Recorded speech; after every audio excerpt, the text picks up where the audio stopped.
So the Queen, Gyakie, has announced she's going to drop her album soon, and I personally can't wait till it's out so I get to listen. Let me tell you why I'm excited for this album and why it should also be. In 2022, she dropped an EP called My Diary. And even though the entire EP is Flames, and no, I'm not just saying this because there's a song on there titled Flames. EP in there, it's Flames, Ankasa. Even though it's Flames, there's one song on there that's very special to me. And this very special song is Audience, which is the first song on the tape. It's a very short song, but I can talk to you about that song for days. Just as the title of the song suggests, it's about Gyakie performing to an audience. But the way she does it, it's so unexpected and very, very artistic. You've never heard anything like it. This might actually be my favorite Gyakie song of all time. The song opens up with Gyakie introducing herself to the audience like, "Good evening, ladies and gentlemen, my name is Gyakie and we're about to have a good time." And then she starts singing and the lyrics sound like a prayer. And in the middle somewhere, she breaks into this little scattering that she does. And then she starts urging the audience to come closer to the stage and dance and sing along. And the song is like this slow jam. It gives this soulful, jazzy, R&B, high life type of feel.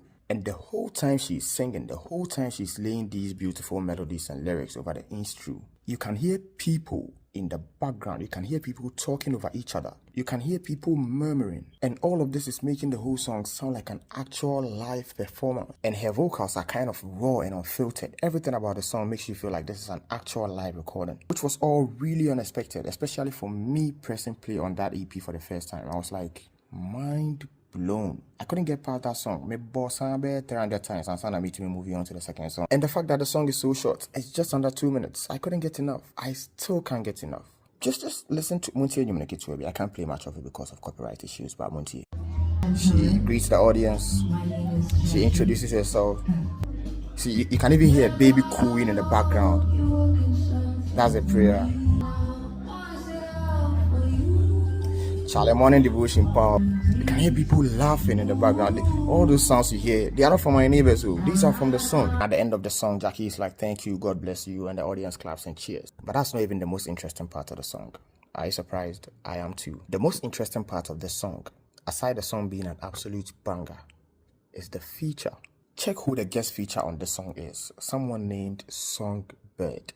Who is Songbird? Now, I get this a lot of times when I make videos like these and I ask who somebody is. You get people who immediately jump in the comments and they are like, "Songbird is Gyakie herself." And they press enter and they scroll up. Who doesn't know Songbird is Gyakie herself? We all do. But can we do a bit of a commentary? Can we do a bit of an analysis? Can we do a bit of a deep dive here? Come on. I know I'll still get people in the comments like, "Songbird is Gyakie herself." But other people too, I don't know if they watch the full video or they don't, but they'll still come to the comments and ask, "So who is the Songbird?" Shaking my head. You are here. You see all these people. Anyway, Songbird is Gyakie's alter ego. For a long time, she had Songbird in her username on X. In fact, she still has Songbird as her username on Instagram. And then there's an entire artist profile across all DSPs dedicated to Songbird. And then when you check Songbird's artist profile on Spotify, you see this: "I am Gyakie's alter ego," with a smiling face with horns emoji. And when you look at the songs that feature Songbird, you'll find two of them, Scar and Audience, with Scar being the more popular one of the two. Matter of fact, with Scar, Songbird is the main act and Gyakie is rather the featured guest. Let me ask you, what appears to be common between these two songs? Why do you think Songbird only features on these two songs starting from 2022? Now, when you listen to these two songs, Gyakie takes a very different approach. She goes in a completely different direction from the Gyakie we are used to. Audience gives a very soulful, Afro, R&B, jazzy type of vibe. And Scar is a hip-hop song. It's a drill song. Now, I have this theory. The last time I had a theory, some people took it the wrong way, but you know I didn't mean it like that.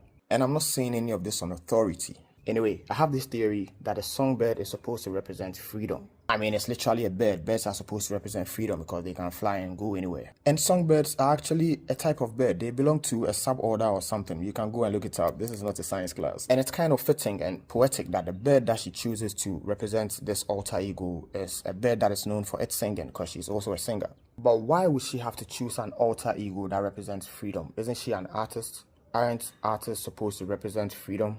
Well, yes and no. I guess it depends on the country you are from. There's this thing among Ghanaian artists where they feel like they have to make songs that the audience wants to hear.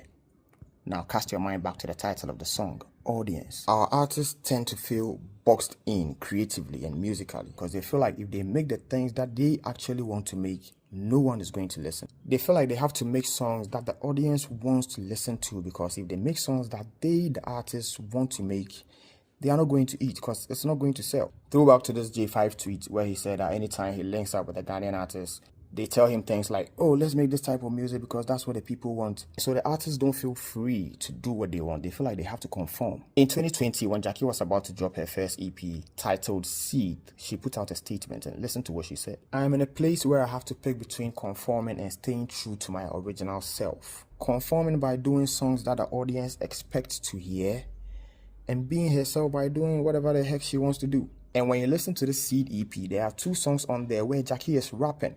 Yes, you heard that right. The intro and the outro are hip-hop songs. But you've never heard those songs, have you? Of course you haven't. But how about Forever? I need to say, my mind day for you. My heart be for you. Of course you heard it. That's exactly what Ghanaian artists fear. And that's what I think Gyakie fears too. Because when she did something that felt a bit different from the norm, people never paid attention. And so after that EP, she had to go ahead and adopt an alter ego called Songbird. And when you listen to this audience song that features Songbird, it feels the same way. While she's performing the song, the people are busy talking over each other and murmuring amongst themselves. They don't seem to care at all that there's an artist on stage. Even when she keeps begging the people to sing along and join the mood and dance with her, no one seems to care. Because the song she's performing is something that they don't expect to hear. And yes, at the end of the song, they clap and cheer. But as it always means, when people applaud you, they like what you did. Some people are just glad the performance is over.